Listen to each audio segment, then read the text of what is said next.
नाज़रीन, स्वागत है आपका लोकशान न्यूज सिल्लोड में। बुलंद आवाज सच के साथ। सद्दाम हुसैन मुल्तानी खंडनी के इल्जाम से बाइज्जत बरी हुए हैं।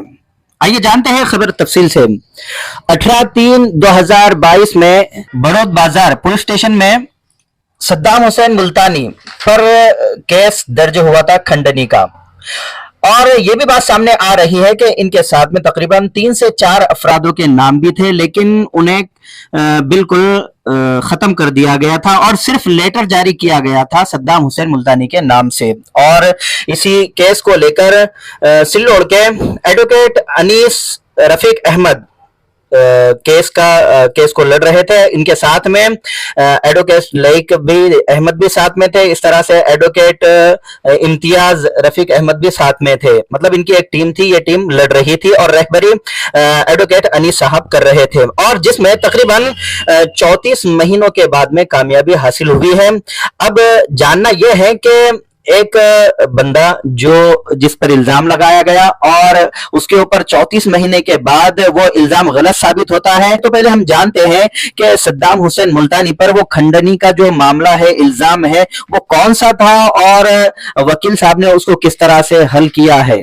आपने इस केस को कैसे हैंडल किया? एक आदमी होता है, उसके ऊपर इल्जाम लगा दिया जाता है, 2 से 3 साल उसकी हरीशमेंट होती है, परेशान होता है तारीखों पे तारीख, फिर बाद में बाइज्जत बरी होता है। तो ये मामला कैसे हुआ था सद्दाम हुसैन मुल्तानी पर? एक्चुअल में सद्दाम हुसैन मुल्तानी एक सामाजिक कार्यकर्ता है, और कार्यकर्ता रहने के साथ साथ उनको जिस चीज के बारे में कोई चीज अगर ऐसी होती है तो उसके खिलाफ में उन्होंने आवाज उठाए थे। लेकिन इस आवाज के लिए जो है उन्होंने जो है सामने वाला जो काका साहेब नायब राव फलके बोलकर एक गोशीगांव में सत्यशोधक संस्था के एक स्कूल है, वो स्कूल में कुछ बच्चों को तकलीफ थी, उस तकलीफ को लेकर उन्होंने आवाज उठाई थी। तो इन्होंने उस आवाज को दबाने के मकसद से उनके खिलाफ में इस तरह से आरोप लगाया था कि इनकी कोई काका साहेब फलके, इनकी जो है कोई ऑडियो क्लिप थी, वो ऑडियो क्लिप उनकी वायरल कर देंगे, इस तरह का इल्जाम उन्होंने सद्दाम हुसैन मुल्तानी पे लगाया था। और काका साहब फलके का ये बोलना था कि सद्दाम हुसैन मुल्तानी उनसे जो है 5 लाख रुपए की डिमांड कर रहे हैं, और 5 लाख रुपए की खंडनी मांगी और खंडनी का केस दाखिल किया गया। और इस बीच में जो है उनके ऊपर जो है 4 लोग शामिल है, इस तरह से तकरार में फिरियाद में दिया गया था।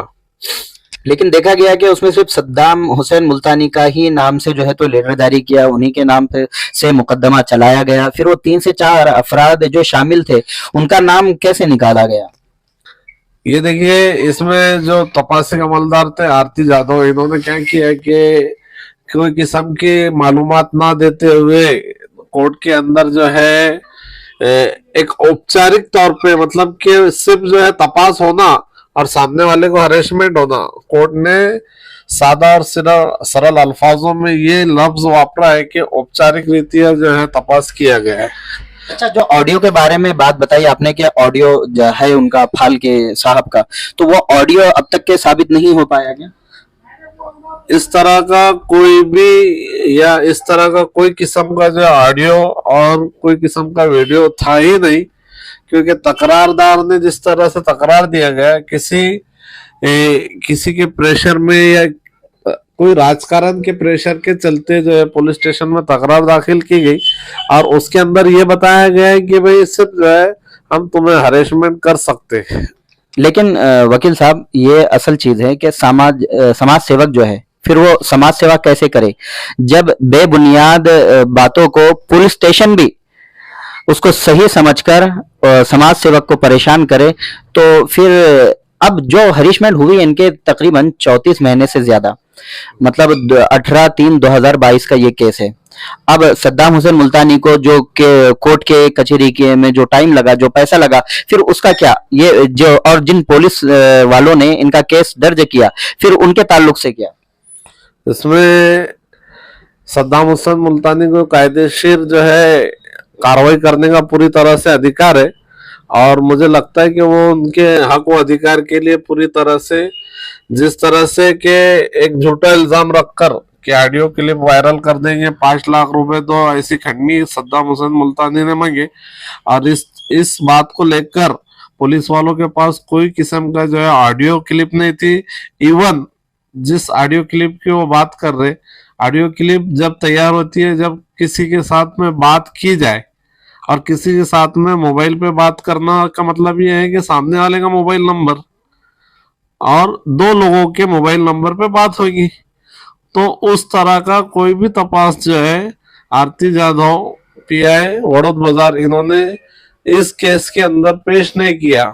और उसी को लेकर जो है कोर्ट ने ये चीज का पूरी तरह से ऑब्जर्वेशन किया, और जितने भी साक्षीदार थे वो साक्षीदार कोई जो है डायरेक्ट साक्षीदार नहीं था। ये जो है काका साहब फलके के रिलेटिव थे, और इसमें संस्था चालक सुनील लक्ष्मण राव वाकेकर ये भी एक विटनेस थे। लेकिन ये विटनेस का बोलना ये था कि उसको जो है मानसिक और शारीरिक रूप से तकलीफ दी गई। अगर तकलीफ दी गई है तो उस तरह से वो दवाखाने में एडमिट हुआ है। अब ये महोदय ने जब तकरार दी है और बयान दिए तो उनके जवाबों में पुलिस वालों की तकरार तपास में कहीं भी ये जिक्र नहीं है कि उसको कौन से हॉस्पिटल में कब किस तरह से भर्ती किया गया। तो यहाँ पे सरासर जो है कायदे की तरतूत का ये लोगों ने जो है गैर फायदा लेकर जो है तकरार दाखिल की है, जिससे जो है कि एक आम सामान्य नागरिक को जो है तकलीफ हुई। और इस चीज की दक्षता पुलिस अधिकारी और जो भी लोग हैं उन्होंने लेना चाहिए कि भाई हमारी वजह से किसी को तकलीफ नहीं होना, क्योंकि कायदा खुद बोलता है कि 100 गुनहगार को अगर छोड़े तो उसमें जो है एक बेगुनाह नहीं रहना चाहिए। इस तरह से जो है कोर्ट की ऑब्जर्वेशन रहती है। सद्दाम हुसैन मुल्तानी का मामला क्या लेकर था वहां पर, जिसकी वजह से इन्होंने काका साहब फाल्के ने उन्हें नाजायज इस तरह से परेशान किया, इस तरह की कंप्लेन की, तो वो किस आवाज को लेकर खड़े हुए थे? उनका एक मसला ये था कि संस्था के खिलाफ में उन्होंने कोई तकरार वगैरह और पेपर में न्यूज आई थी, उस न्यूज को लेकर वो न्यूज को लेकर उन्होंने कुछ चीजें बताई हुई थी लोगों में कि भाई जो स्टूडेंट्स है स्टूडेंट्स को परेशान ना किया जाए। और आमतौर से होता यह है कि 12वीं के और 10वीं के हॉल टिकट के वक्त में या प्रैक्टिकल के वक्त में स्टूडेंट्स को तराश दिया जाता है। इस तरह का जो है आरोपी सद्दाम हुसैन मुल्तानी के खिलाफ में आरोप लगाते हुए वो ये कहते हैं कि भाई ये सब चीजें ना होते हुए हम जो है सिर्फ और सिर्फ हमारी मर्जी चलाएंगे। सामने से जो संस्था थी उनका ये मानना था, और सद्दाम हुसैन मुल्तानी इस चीज के खिलाफ में थे कि भाई आप जो है कोई भी स्कूल के रूल्स रेगुलेशंस के हिसाब से और जो राइट टू एजुकेशन है उसके हिसाब से लोगों को जो है एजुकेशन में कोई अड़थड़ा या आर्थिक रूप से अड़थड़ा निर्माण ना किया जाए। तो नाजरीन, ये थे सिल्लोड़ के एडवोकेट अनीस रफीक अहमद साहब। यहाँ पर एक बड़ी फिक्रमंदी वाली बात सामने आ रही है कि पुलिस डिपार्टमेंट में जनता का जो भरोसा उठता हुआ नजर आ रहा है, तो कुछ इस तरह की वजूहात है। अब देखिए, सद्दाम हुसैन मुल्तानी ये एक एजुकेटेड शख्स है, और दूसरी बात पत्रकारिता से भी ताल्लुक रखते हैं और बहुत ही ज्यादा माहिर है, कानून की भी मालूमात है। अब ऐसे शख्स को कानून ही फंसा रहा है, बगैर दलाइल के, बगैर सबूत के उन पर मुकदमा दर्ज कर रहा है, तो फिर आम नागरिक का क्या? तो इस पर पुलिस प्रशासन ने अपने आप को संभालना चाहिए, किसी प्रेशर में ना आते हुए। जनता अगर हकीकत में उस गुनाह के लायक है तो गुनाह उस पर करना चाहिए, और नहीं है तो इस तरह से जो जनता का भरोसा उठ रहा है पुलिस प्रशासन पर से, तो इस तरह के अधिकारियों पर कोई कानूनी कार्रवाई होना चाहिए। और फिलहाल ये जो मामला है तकरीबन 34 महीनों के ऊपर का मामला है। अब इसमें सद्दाम हुसैन मुल्तानी जो कि मुजरिम नहीं थे और उन्हें मुजरिम बना दिया गया, 34 महीनों तक परेशान रहे, एक एजुकेटेड शख्स है, एक जानकारी रखने वाला शख्स जब इस तरह से परेशान हो सकता है तो काफी कंप्लेन सामान्य नागरिकों की भी ऐसी होगी पुलिस स्टेशन में, जहां पर इस तरह के अधिकारी होंगे और उनके इस रवैये से वो सामान्य नागरिक कितने परेशान होंगे फिर।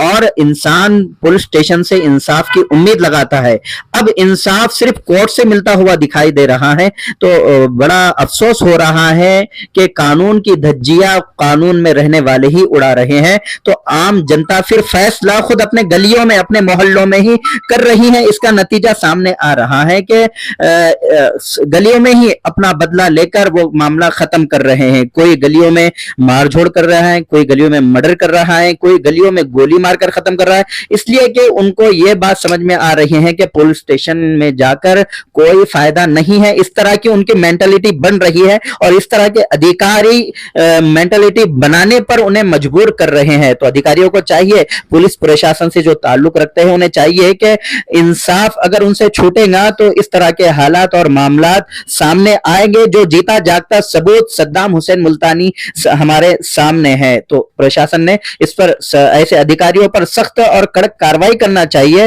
और पाबंदी लगाना चाहिए कि किसी के प्रेशर में आकर नहीं बल्कि सबूतों के दायरे में काम करे। और अब ये मामला हुआ है सद्दाम हुसैन मुल्तानी का कि आज वो बाइज्जत बरी हुए हैं। तो अब देखना यह है कि पुलिस के जो वरिष्ठ अधिकारी है वो इन पर बड़ौद बाजार पुलिस स्टेशन के जो अधिकारी है जिन्होंने इस तरह का मामला मुकदमा दर्ज करवाया, जो 34 महीनों के बाद में गैर जरूरी साबित होता है और साबित होता है कि वो सिर्फ इल्जाम था, तो इन पर कैसी कार्रवाई करता है वरिष्ठ अधिकारी पुलिस प्रशासन का, आइए देखते हैं। और ये बड़ी कमाल की बात है कि अब ऐसा आदमी भी बिना सबूतों के उस पर खंडनी का इल्जाम और मुकदमा चलाया जा रहा है और वो भी चलाने वाले पुलिस अधिकारी है और प्रेशर में चला रहे हैं। आइए देखते हैं कि अब सद्दाम हुसैन मुल्तानी इन अधिकारियों के लिए क्या कहते हैं या इन्हें माफ कर देते हैं।